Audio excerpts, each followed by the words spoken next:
Bienvenidos a La Última Butaca a la Izquierda, un podcast de cine conducido por Leonardo Sagástegui y John Pacheco.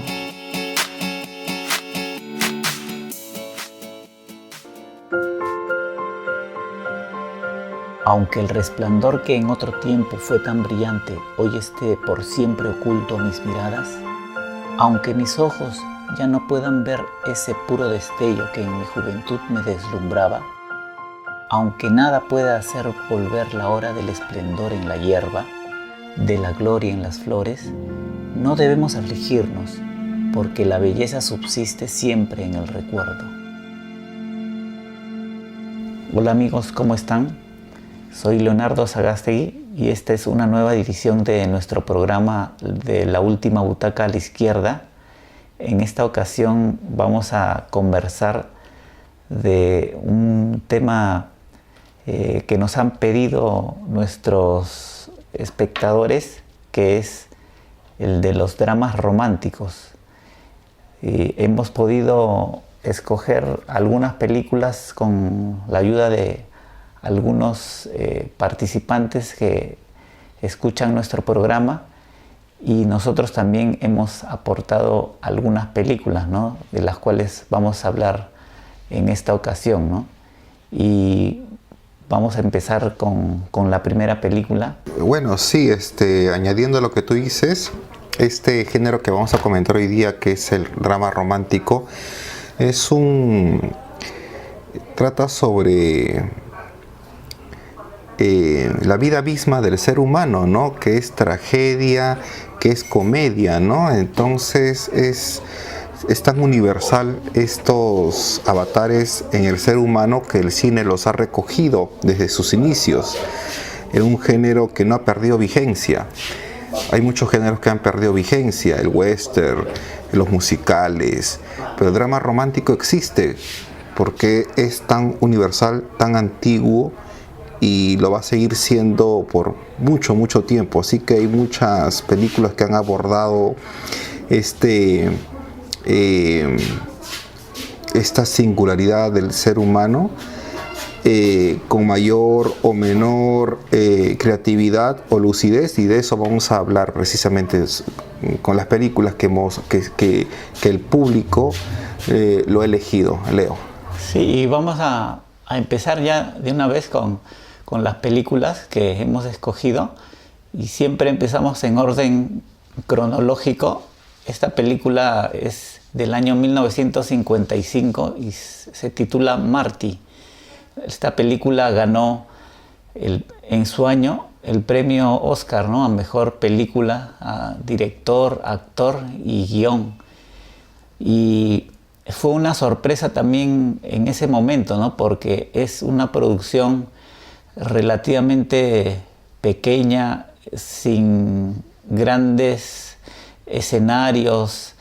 Es una película más bien íntima, donde cuenta la historia de Marty, del protagonista, que es un carnicero soltero de unos 35 años más o menos, que todavía vive con su madre, y suele salir con sus amigos, ¿no? En plan así de pasear en las noches, ¿no? Pero nunca tiene así como una cita con chicas, ¿no? Más que todo es salidas de amigos, ¿no? Y esta es la historia de este hombre, ¿no?, que al inicio vemos una escena bien particular donde nos muestra por dónde va a ir la película, ¿no? Cuando él está en su carnicería vendiendo en su tienda, y llegan dos señoras, y las dos le preguntan por él cómo está, qué tal es de su vida, y él les dice que su hermano se ha casado recientemente, ha habido una fiesta, y les empieza a hablar de sus hermanos, ¿no? Y ya todos sus hermanos, que dicho sea de paso son menores, ya se han casado, y él es el único que sabemos que está soltero, ¿no? Y ambas señoras le dicen: ¿y por qué no te has casado? ¿Qué estás esperando? ¿Te vas a quedar así soltero, no? Y desde allí sabemos más o menos por dónde va a ir transcurriendo la película y cuál es el drama inicial, ¿no? de este personaje, ¿no? Y hay bastantes cosas que comentar, pero no sé si tienes algo para iniciar, John, sobre esta película. Sí, o sea, tal como tú lo has dicho, una película sencilla, sin muchas pretensiones, pero que cala hondo, ¿no? El hecho de presentar a Marty como un carnicero que es un empleado inicialmente de esta carnicería y que una de las clientas le increpa por qué no se casa. Se va ella y viene otra clienta y le sigue increpando por qué no se casa. Y vemos a Marty que no cumple con los parámetros, digamos, de estética, ¿no? Que puede gustar una dama. Entonces ahí también se puede observar los patrones, ¿no? Que rigen al momento de que una mujer puede elegir a un varón. Y encima es carnicero, o sea, ese hecho él lo dice cuando está con una mujer, le dice: huele mis manos, no huelen a carne, huelen a sangre, eso no es agradable. O sea, hay una serie de cosas que le suceden a él, está inmiscuido en una labor que quizá no sea del agrado de otras personas, ¿no? Pero al margen de eso, que es muy gráfico, también me complació ver el Nueva York de los años 50, ¿no? Está ambientado en esa época, ¿no? No está ambientado antes. Sí.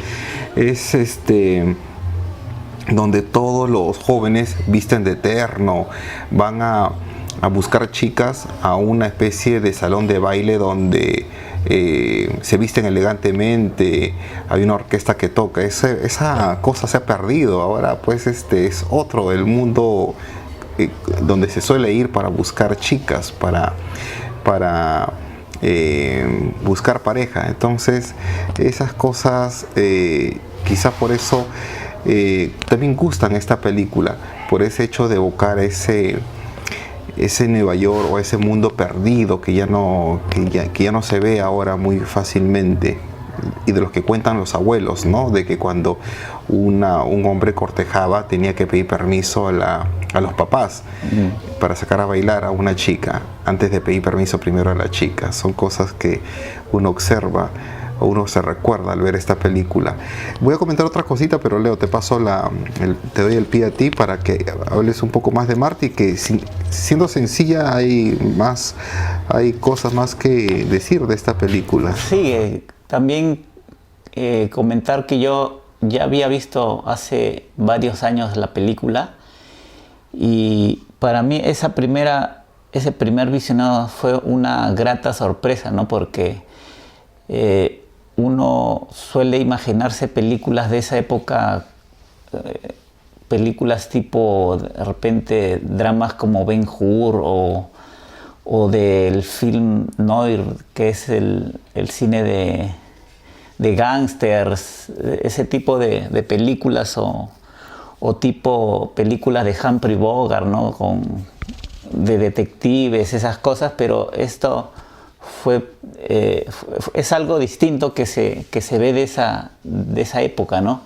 Como si hubieran rescatado una película así mediana y la hicieron, digamos, a través de los premios que recibió, la hicieron reconocida, ¿no? Porque es raro ver una película así, ¿no? Y fue agradable su visionado en esa época. Más bien ahora que le he vuelto a ver, noto cosas que de repente en esa época las pasé por alto, como cosas en que la película no tiene demasiadas sutilezas para decir las cosas, ¿no? O sea, como que las cosas las dicen bien claro para que el público sepa cuál es el drama o el problema que tiene el personaje, ¿no?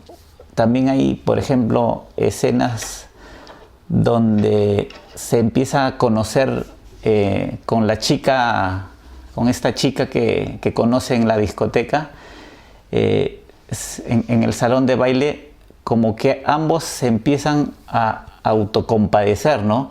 Como que se sienten lástima el uno del otro, y son cosas que en el momento, la primera vez que la vi, lo noté lo sentí algo normal, ¿no? Pero ahora lo sentí que era poco sutil ese tipo de comportamiento o de forma de decirlo, ¿no? Me pareció que era algo demasiado, o sea, como que el director hacía eso demasiado obvio. Y no solo en esa escena, sino en toda la película tiene cosas así bastante obvias que parecerían de una novela, por ejemplo, mexicana, de repente actual, donde todo te lo tiene que decir bien claro para que sepas qué es lo que está sintiendo, ¿no? el actor o por qué se siente así, ¿no? Y en cierta forma es parte de este género que es un típico melodrama, ¿no? Esta película, porque narra esta historia emocional, ¿no? del protagonista, pero como te digo, en esta ocasión lo sentí que no tenía mucha sutileza en decir o en mostrar, en la forma de mostrar los acontecimientos del protagonista, ¿no? Los dramas que él sentía. No sé qué te pareció a ti, John. Sí, claro, o sea, la película es un largo viaje donde luego de que Ernest Borgnine conoce a esa chica a la que pretende, es un recorrido de los pasos previos a ser una pareja, de galantearse, quizás en las preguntas conocerse, e inclusive está la presión de los amigos, ¿no? Diciéndole, por ejemplo, un grupo de amigos que lo llama desde un auto diciéndole: oye, ¿qué haces con ella? Déjalas, acá tenemos 3 enfermeras y la vamos a pasar muy bien. Pues déjala a ella ahí. Estaba esperando al otro lado de la pista, ¿no? Y daba lástima que ella estuviese paradita ahí. Pero Ernest Borgnine, bien suelto, bien resuelto, dice: no, yo voy a estar con ella. Y después, hacia el lado final, cuando su otro amigo, que fue nominado al Oscar porque fue un buen partner, le dice: oye, ¿qué haces con ella? Vamos a otro lugar. Cuando inclusive Ernest Borgnine le presenta a la chica con la que está, digamos, conociéndose, ¿no? La presión de los amigos y la película, bueno, tienen que verla, pero voy a comentar una escena importante en esta película, y es que termina donde parece que va a comenzar recién la relación, ¿no? Cuando Ernest Borgnine levanta el fono y la llama como para decirle: salimos, podemos comenzar algo serio, y es ahí donde termina, ¿no? Entonces es todo un proceso de autoconocerse. Eso es lo bonito de esta película, lo que realza la película. Y aparte, pues, vuelvo a decir, es ver al barrio del Bronx, ¿no? Porque estaba leyendo que se localiza dentro del Bronx, y es sorprendente ver las tiendas que antes había en esa ciudad. En uno de los diálogos de la película dice: vamos, te acompaño a tu casa, y eran las 12 de la noche. Salen a la calle y se ven tiendas abiertas, tiendas de ropa abiertas, y ahora pues observamos que el Bronx es todo lo contrario, ¿no? Es un lugar peligroso de Nueva York. No conozco el Bronx exactamente, quizás haya partes donde sea menos peligrosa, pero lo que grafica la película en contraste con lo que nosotros o lo que yo pueda conocer del Bronx es muy extremo, ¿no? Entonces eso también es ver un barrio antiguo, cómo se comportaba la gente. Es por ello que esta película está está en la lista que fue elaborada por el Congreso para que se archive como una película de importancia histórica. Y bueno, ya pasemos a otra película, Leo, porque también los otros merecen sus comentarios, Leo. Ya, sí, pasamos a la siguiente película, que es Esplendor en la hierba, una película de 1961 dirigida por Elia Kazan. Y en esta película se narra, es en Kansas, ¿no? Y donde dos jóvenes que pertenecen a niveles sociales diferentes, que se aman y deciden estar juntos, ¿no? Pero las circunstancias y el contexto en el que viven hace que no puedan fortalecer esa unión y terminen con una serie de conflictos, ¿no? que se van a ir resolviendo y desarrollando a través de esta historia que Elia Kazan sabe elaborar bien, ¿no? Porque es una historia, no solo es una historia de amor, sino es una historia de amor en una época determinada y en un lugar determinado, ¿no? Todo eso es importante en esta historia, ¿no? Porque se desarrolla en 1928, que es momentos previos a este quiebre de la bolsa que hay en Estados Unidos, que produjo muchos suicidios en masa, ¿no? En aquella época. Y es en Kansas, que es una ciudad petrolera, ¿no? Por excelencia, donde se ve que allí sufrieron en gran medida este problema, y eso refuerza, ¿no? La historia que se está contando, ¿no? Porque no solo se limita a contar la historia de amor, sino es ver lo que los rodea a estos jóvenes y lo que ellos tratan de superar para seguir juntos, ¿no? Y a diferencia de tantas otras historias o dramas románticos que hemos visto, en este no es la historia del chico conoce a la chica para que al final llegue el beso culminante y se besen y ahí termine, ¿no? En esta película ya los chicos ya están juntos, ¿no? O sea, no nos meten los antecedentes de cómo empieza esta relación, sino ya sabemos que ellos están juntos. Pero en esta primera escena también notamos ya lo que va a ser uno de los quiebres de esta relación, ¿no? Que es la del chico que quiere dar como un paso más allá en la relación con la chica, pero sus creencias y las presiones que tienen ambos de parte de sus padres hacen que se sientan dubitativos ante lo que ellos quieren hacer, ¿no?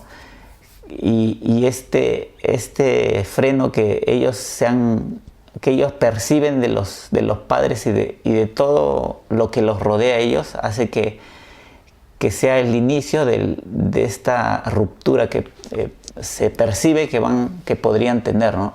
Y eso me gustó, porque eso se mantiene a lo largo de toda la película, ¿no? La presión que tienen estos jóvenes de parte de los amigos, de los padres, de la forma de pensar de esa época, ¿no? Y en esa época, digamos, la película es del 61, pero está ambientada en 1920 más o menos, en esa década. Y ya en esa época, digamos que en la época en que se hizo la película, ya ese pensamiento ya era un poco retrógrado, ¿no? Ese pensamiento que había en los años 20, imagínate ya cómo lo vemos ahora, ¿no? Un poco más retrógrado todavía, ¿no? No sé qué te pareció a ti, John, la película. Sí, me ha gustado porque, bueno, Elia Kazan nos sorprende con su filmografía, ¿no? Tiene buenas películas. Me quedé deslumbrado con América, por ejemplo. Y en esta película, ya cuando se afincó en Estados Unidos, grafica una parte de la historia crítica de Estados Unidos, como es la crisis del 29. Y en esa película se centra dos elementos que ocurren en la historia y que ocurre a nivel personal, ¿no? La depresión y la represión, ¿no? Depresión por el hecho histórico del crack del 29 y la represión por una Natalie Wood, que tiene una familia muy católica, muy religiosa, que le impide iniciar una relación sexual con su novio por la presión de su iglesia. Entonces eso la marca y hace de que termine pues con su novio, ¿no? Con las consecuencias que vemos hacia el final de la película, y que en un momento de la película ella recita un poema de Wordsworth, me parece, que da pie precisamente al título de la película y que lo define todo. Esa es la película, ¿no? Vemos hacia el final de que Warren Beatty en su primer papel deslumbra también, y ya lo vemos hacia el final de la película haber iniciado otra vida, ¿no? Otra relación, y a mí lo que me descolocó de esta película cuando lo vi por primera vez es el que haya llegado nuevamente Natalie Wood a ver esa escena, ¿no? A ver esa escena de su expareja con una nueva pareja, en una nueva relación, y eso me evoca a la frase, a la cita de Wordsworth, ¿no? Que había recitado ella precisamente en el salón de clases. Entonces, es como tiene algo de alguna forma nos toca o puede tocar a muchas personas, porque muchas personas en diferentes situaciones podemos haber vivido eso, ¿no? Podemos tener algo de esa línea de Wordsworth, y que Elia Kazan lo plasma muy magistralmente en un momento crítico de la historia. Creo que eso es lo que fuerza la máquina de esta película, porque la depresión hace de que, como tú lo has dicho, los ricos se vuelvan pobres de la noche a la mañana, y hay una parte aquí en la película, varias partes de la película podrás notar, Leo, donde se ve el líquido del elemento, se ve el agua. Se ve el agua en la bañera cuando echan el champán, se ve cuando la pareja enamorada parece una especie de represa, mientras ellos se están besando, al fondo se ve la represa discurriendo. La escena de la bañera, que es clásica, ¿no? Cuando ella irrumpe, grita y le dice a su mamá lo que dice en la película. Entonces ahí el agua también tiene un elemento perturbador, un elemento, ¿cómo decirte? Habría que citar a Hitchcock, ¿no? Que siempre utiliza elementos como ¿cómo se llama lo que usa Hitchcock, que siempre está puesto en varias partes de su película? No es el leitmotiv. ¿El MacGuffin? Esa podría ser, pero no sé de qué forma podría definir el agua en esta película de Elia Kazan. Tendría que descifrarlo, tenía que preguntar a otros críticos de cine, pero es un elemento que está allí puesto, como que para decirnos algo más que el propio diálogo, que la propia acción de los personajes. Quiere transmitir algo más el agua. Lo dejo ahí para que nuestros seguidores puedan ver la película y puedan sacar sus propias conclusiones. Sí, es también lo más valorable también de la película es los actores, ¿no? Que están bien dirigidos, sobre todo los protagonistas, y también el que hace el padre de Warren Beatty, que fue nominado, sí, ¿no? fue nominado, y tiene un gran papel, y está bien bien interpretado, ¿no? Porque Sí, tiene unos detalles que cualquiera de repente los puede pasar por desapercibido, ¿no? Por ejemplo, el detalle de la cojera, ¿no? Que tiene una cojera porque tuvo un accidente de joven, y es también podría simbolizar algo, ¿no? De que hay algo dentro de él que no funciona bien, ¿no? En este padre, y eso se percibe también en sus actitudes, todo lo que se muestra de él, que es un padre que nunca escucha a su hijo, que no le importa su otra hija, o sea, le da bola al hijo pero nunca lo escucha, ¿no? O sea, su hijo es el más importante, pero nunca le hace caso. notarás, Leo, que cuando este padre de Warren Beatty abre la ventana como para lanzarse, la cámara lo poncha en primer plano y como que está alegre, como que lanza una ligera sonrisa diciendo que puede tener múltiples interpretaciones, o está loco, o quiere decir, yo le gané a la muerte, puede tener otra significación como que con esto me libero, o sea, esa expresión de este padre próximo a lanzarse al vacío, precisamente por todo este tumulto del crack, no se le puede definir bien, y quizás también ahí está un cierto atractivo del personaje del padre medio indefinido en esta especie de momento final de su vida. Sí, por eso la recomendamos. Es una de las grandes películas de Elia Kazan, y personalmente es la que más me gusta, ¿no? de este director, y véanla, ¿no? Porque es una película redonda de principio a fin, ¿no? Sí, se la recomendamos, ¿no? Y pasamos ya a la siguiente película, que es Ciudad de Ángeles. Es como un remake, ¿no? De una película alemana de Wim Wenders, que es de años anteriores, ¿no? Que se realizó en los 90 también, creo. Y aquí han adaptado esa película, y el director es Brad Sieberling. Esta película es del 98 y trata de la historia de un ángel, como un ángel de la guarda, ¿no? que está en la tierra cuidando a algunas personas o acompañando a las personas cuando mueren, ¿no? Y se encuentra con una mujer que es una doctora, una cardióloga, que en un acto así medio extraño él percibe que ella la está mirando, ¿no?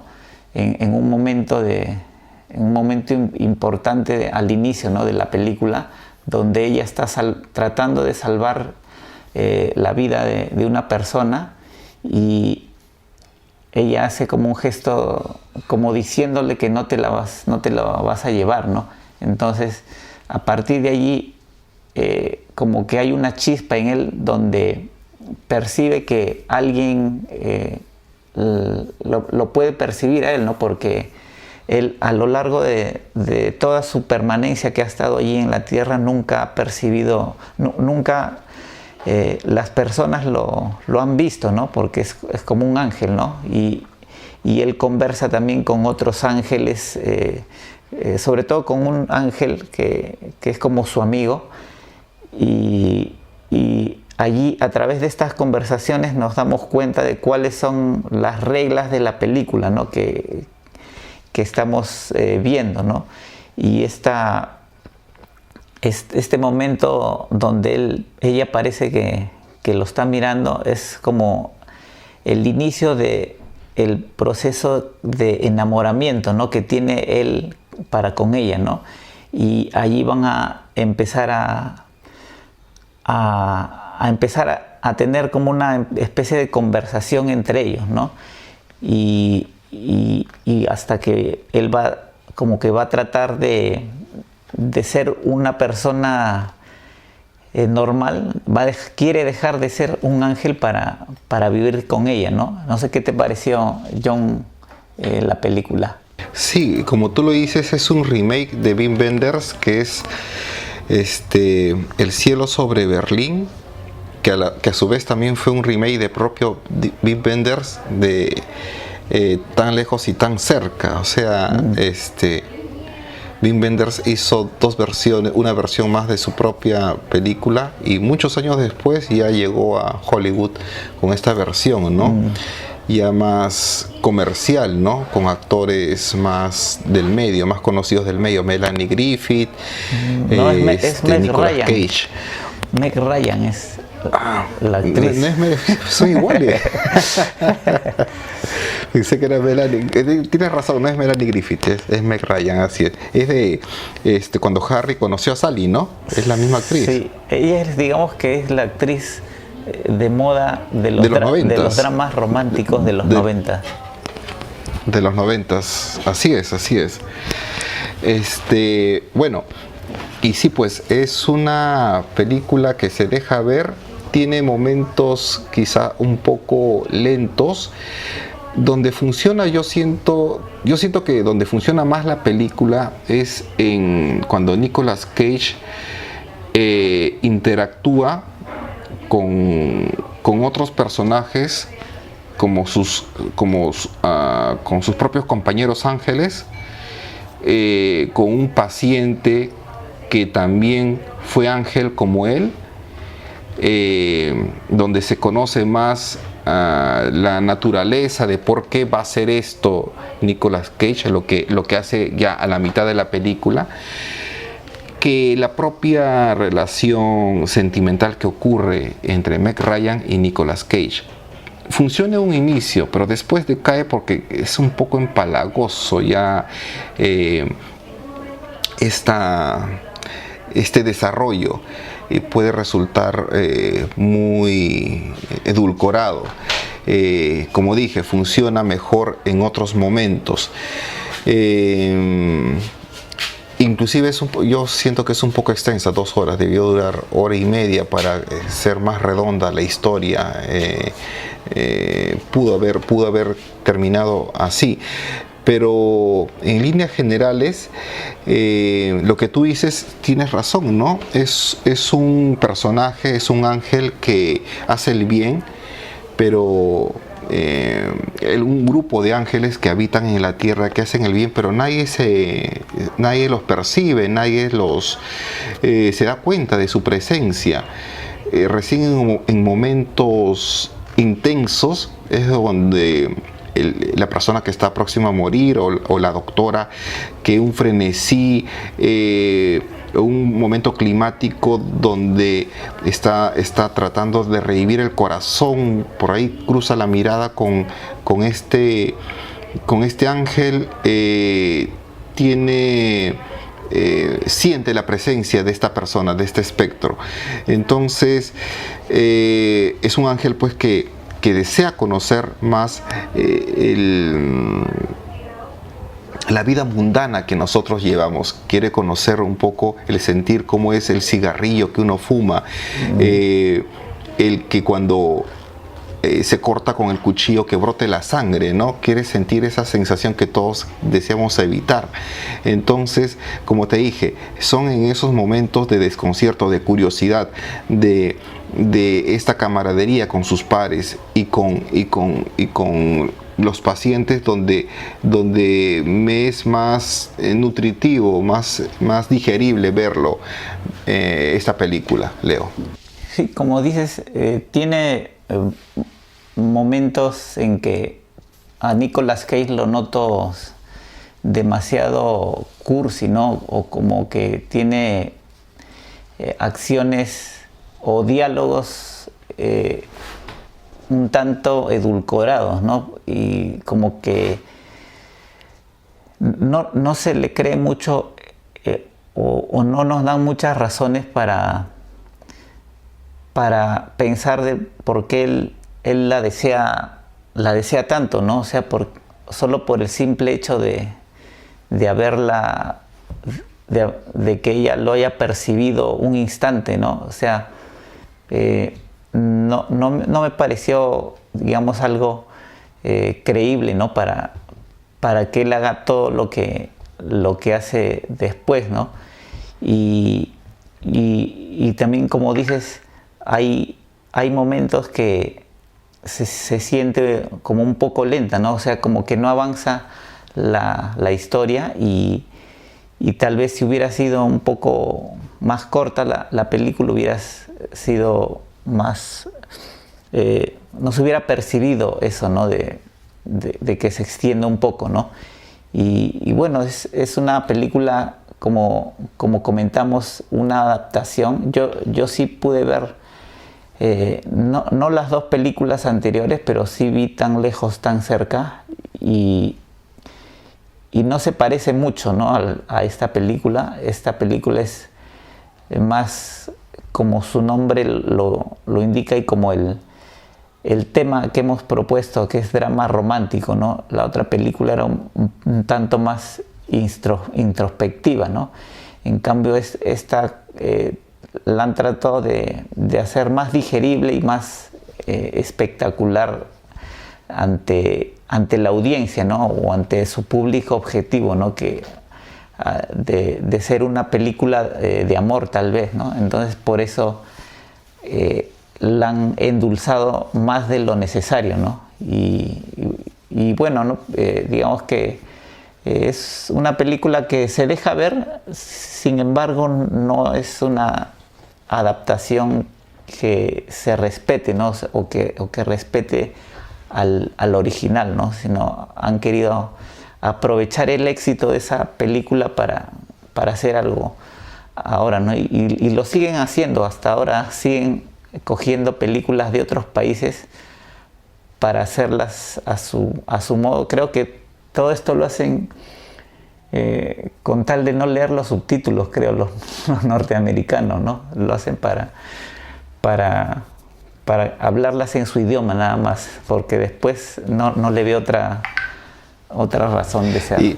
Pero Leo, dicho sea de paso, Wim Wenders, de quien toma la historia, es un director que no se caracteriza precisamente por hacer películas digeribles. Suelen ser largas y un poco soporíferas. Por ejemplo, yo me acuerdo que vi El cielo sobre Berlín, que hay que verla descansado, ¿no? Con el cuerpo descansado, porque también tiene fragmentos que no dicen nada, divaga un poco Wim Wenders.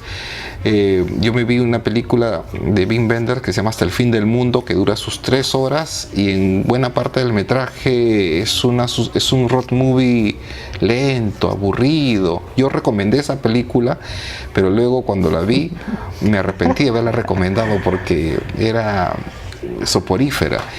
Y la única película que ahora me recuerdo haber disfrutado de Wim Wenders es el documental Buenavista Social Club. Es la única película documental de este director. Y de sus otras películas puedo rescatar fragmentos, secuencias, pero no una película total. Esto hablando de Wim Wenders. Continuamos, Leo, con la penúltima película. Sí, aunque también te recomiendo que veas París, Texas, que si bien es lenta, pero digamos que es más redonda, al menos la que a mí más me gusta de él, ¿no?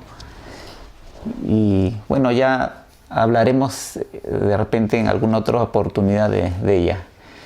Y pasamos ya a la siguiente película, que es el Diario de una pasión, o también titulado El diario de Noah, o en inglés, ¿no? Que se titula Notebook.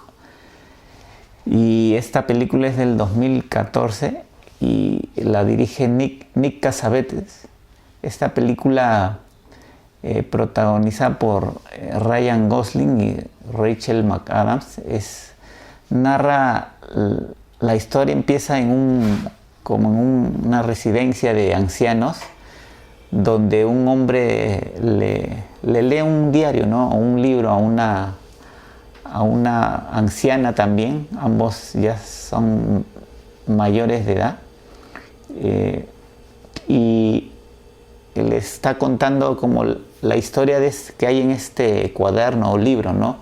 Y a través de esta historia nosotros conocemos la historia de estos jóvenes, ¿no? Que no sabemos al inicio que son ellos mismos, ¿no? Los que aparecen al inicio, pero ya después, avanzados los minutos, nos damos cuenta que es la historia de ambos, ¿no?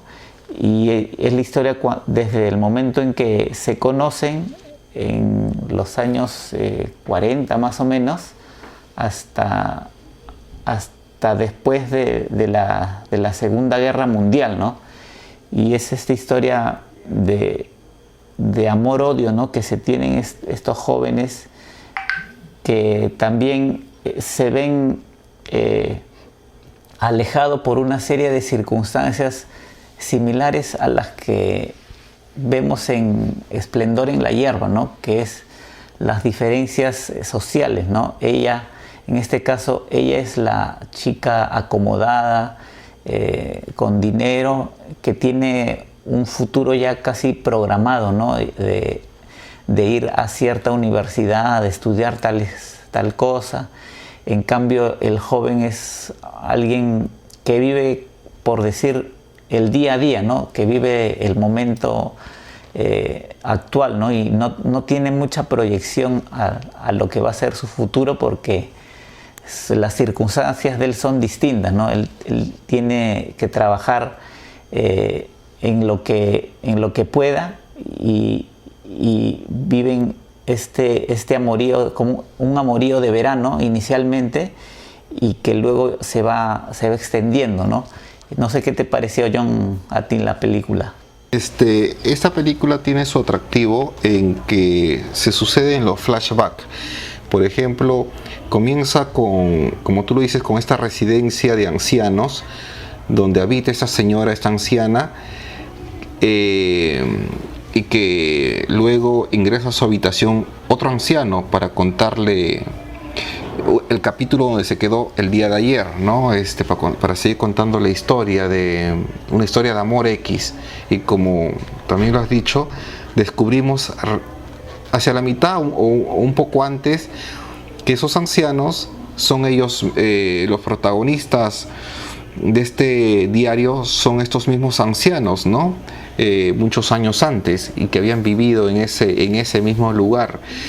Entonces allí radica su atractivo, porque si hubiera sido una película lineal, hubiera sido, yo considero, un poco más del montón, como tantas películas edulcoradas que vemos.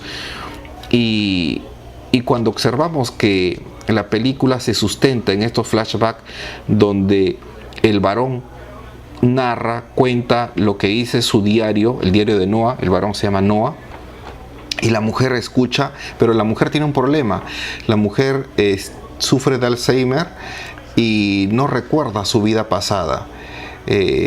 Entonces son en estos continuos relatos que le realiza, en realidad, que es su esposo, el anciano es su esposo. En estos largos relatos que le hace su esposo es donde ella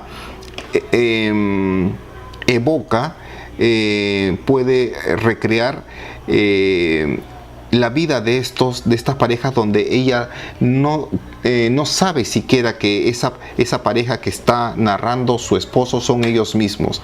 Lo descubre hacia el final, pero es allí donde radica el valor de la película, considero yo, porque antes de eso podemos ver situaciones románticas de como tú lo dijiste en la película anterior, donde chico A conoce a chica B, inician un romance, tienen momentos sublimes, por allí pasan un momento tenso, se rompe la relación y al final terminan con un beso y tienen un final feliz. Aquí no, aquí la película tiene sus problemas podemos decir de continuidad, pero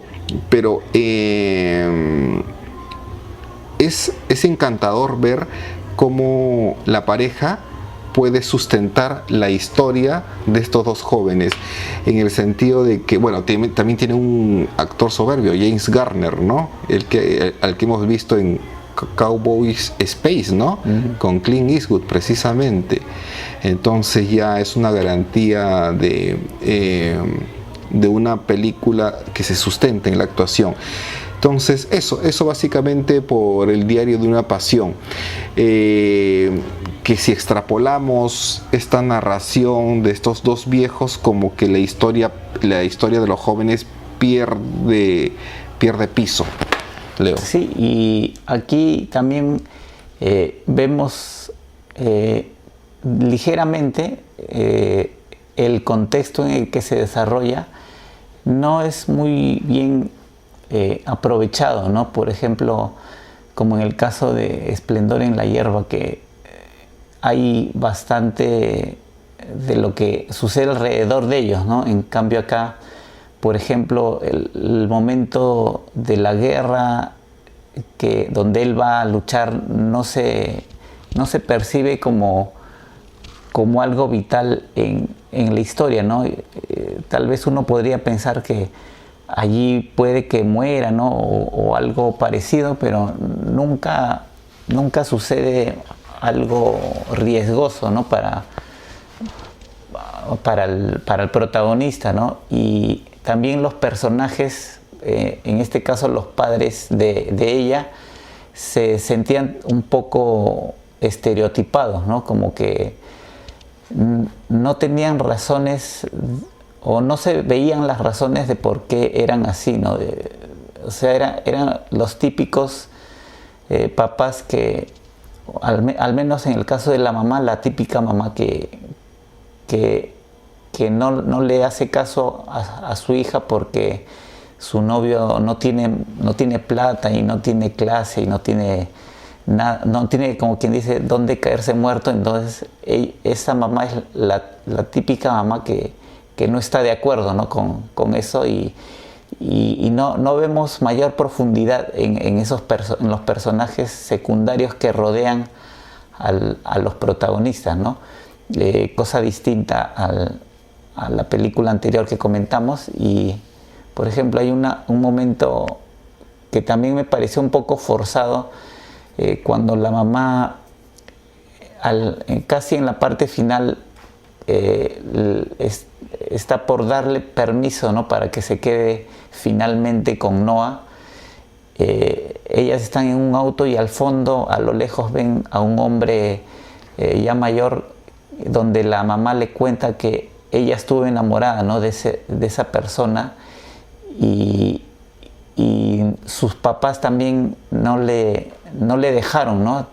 Igual que a ella, ¿no? O sea, ella, a través de esta acción nos damos cuenta de que tratan de justificar todo su comportamiento, ¿no? De que ella le ha hecho eso a su hija porque a ella también le hicieron lo mismo, pero como que fue algo sacado así a la fuerza, lo sentí, ¿no? Como que le quisieron dar un poco de humanidad. Hay otra parte, sí, en la cual también se narra el hecho de que por qué la madre es así para con su hija. En una discusión que han tenido en el hogar de esta familia pudiente, la chica, y he tomado nota acá, la madre le dice: tú no sabes lo que es el amor. La madre le dice a esta chica enamorada: tú no sabes lo que es el amor, mira, eres un adolescente. Y la chica le responde: y tú sí sabes, tú ni siquiera miras a mi papá con amor, yo te he visto que no lo miras a mi papá con amor. Y eso puede dar pie a múltiples interpretaciones, ¿no? Como uniones por conveniencia. Esta mujer aceptó a este hombre por presión de sus padres, entonces esta historia se repite para con su hija, porque de eso depende el buen nombre de la familia. Y son historias que inclusive lo hemos visto en Titanic, ¿no? Donde relaciones de diferentes clases sociales pueden suceder, ¿no? Pero bueno, pues Titanic todo se desarrolla un micromundo que es el barco, y eso sustenta más la historia, más la tragedia en sí que ocurre, ¿no? Pero aquí es tan anodino, tan ingenuo, que se necesita pues de la presencia de estos viejos para enganchar la historia que ocurre en el sur de Estados Unidos de la década del 60, 70. Sí, bueno, es a pesar de lo de los personajes, sí tiene, en el fondo es una historia bien narrada, porque combina bien las partes actuales con los flashbacks, ¿no? Como mencionabas, está bien combinada y bien estructurada, ¿no? Esta combinación, y eso también hace que sea ágil de verse, no es una película lenta o aburrida, sino es entretenida en ese aspecto, ¿no? Y bueno, se la recomendamos, ¿no? Para que la puedan revisar y nos comentan, ¿no? qué les parece. Y ya pasamos a la última película, que es Cuento de invierno, del 2014, dirigida por Akiva Goldsman, y está basada en una novela, ¿no? Del mismo nombre, y es una historia que también está ambientada en dos momentos, ¿no? Uno es a finales del siglo XIX en Nueva York, y otro momento es ya en el tiempo actual, ¿no? Pero casi la mayor parte de la película es en esta época del siglo XIX, donde el protagonista, que es Colin Farrell, que es como un ladrón, ¿no? de esa época, conoce a una joven en una casa, ¿no? Que él pretende robar, pero al conocerla, como se enamora, ¿no? de esta chica, que sabemos que tiene como una enfermedad, ¿no? Y parece que está esperando el momento ya de su muerte, ¿no? Porque así lo manifiesta en varios momentos, ¿no? de la película, y es esta historia de este personaje que inicialmente no sabemos muy bien quién es, ¿no? Porque lo hemos visto al inicio en el momento actual, y después pasamos al pasado, donde es este mismo personaje, y uno pareciera que fuera un viajero en el tiempo o algo así, ¿no? Es lo que uno se imagina, y nunca como que nunca se logra coger bien de qué es lo que va la historia, ¿no? Como que está en el limbo, qué clase de personajes son los que estamos viendo, ¿no? O qué hacen allí, ¿no? No sé qué te pareció a ti, John, la película. Acá puedo diferenciar dos cosas. La historia de amor en sí, que en un momento lo voy a decir, pero lo otro es quizás los antagónicos no sean los mejores antagónicos para esta película, ¿no? Como que allí hay un casting que no funcionó, ¿no? Russell Crowe, que puede estar de maravillas en otra película como el capitán de mar y guerra, acá para mi opinión no despunta, no es un villano de fuste, no se nota su presencia. Lo otro es, ¿qué hace ahí Will Smith como el líder, como el Lucifer, ¿no? el Satanás máximo? ¿Por qué lo ponen a él? Yo podría haber sugerido a James Earl Jones, ¿no? Este negro que dio su voz a Darth Vader en la Guerra de las Galaxias, con una presencia más fuerte. Entonces ahí puede haber problemas de casting, inclusive Colin Farrell, en fin. Colin Farrell. Ok, gracias, Leo. Por momentos despuntas, pero no hay mucha variación en su rostro, no hay un trabajo allí de su actuación. Eso por un lado. Por otro lado, la historia en sí, la historia de amor, me puede resultar simpático, y puede resultar simpático para muchas personas porque al margen de la narrativa que puede estar atropellada o que no puede funcionar de la película, la historia de amor puede tocarle a uno o a otra persona o a muchos espectadores, como le puede tocar, por ejemplo, cuando uno va a un museo y ve una pintura abstracta, que para muchos lo pueden ver como garabatos, simples garabatos, pero para otros muchos también pueden verlo como por la composición, por las formas, por los colores, le pueden abstraer y representar algo, le pueden significar algo. Entonces, la historia de amor aquí, donde mezcla muchos elementos folclóricos, hasta folclóricos, por ejemplo, hay elementos de los cuentos de antaño, como La Bella Durmiente. En un momento una niña dice: tienes que besarla aquí para que se recupere. Hay elementos mágicos folclóricos como la presencia del caballo, ¿no? De este caballo alado que aparece en el momento menos inesperado para salvar la vida a Colin Farrell. Y así, o sea, diversos elementos que juegan a favor de esta película.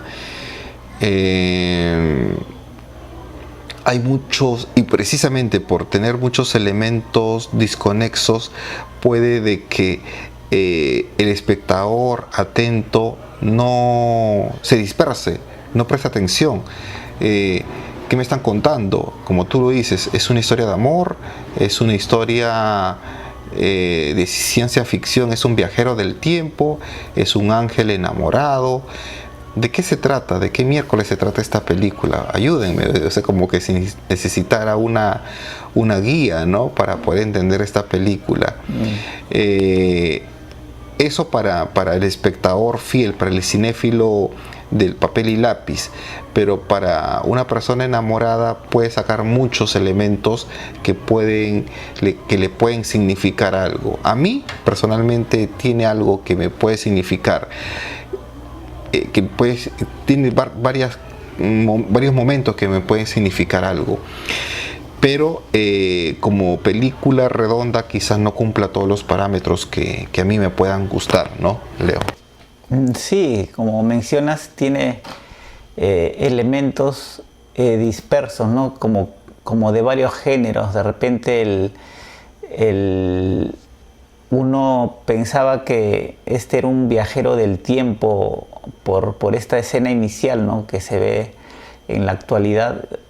De repente, posteriormente, creemos que es como un ángel que lucha con un demonio, ¿no?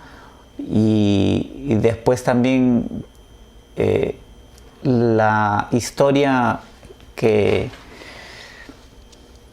inicialmente él vive con esta chica, casi un poco más de la mitad de película, cuando muere, como que es como si empezara otra película ya en la actualidad, ¿no? O sea, como que están dos películas distintas, ¿no? En distintas épocas, porque ya el objetivo de este personaje, al no estar esta persona ya, cambia radicalmente a otro, ¿no? Que es salvar a esta niña, ¿no?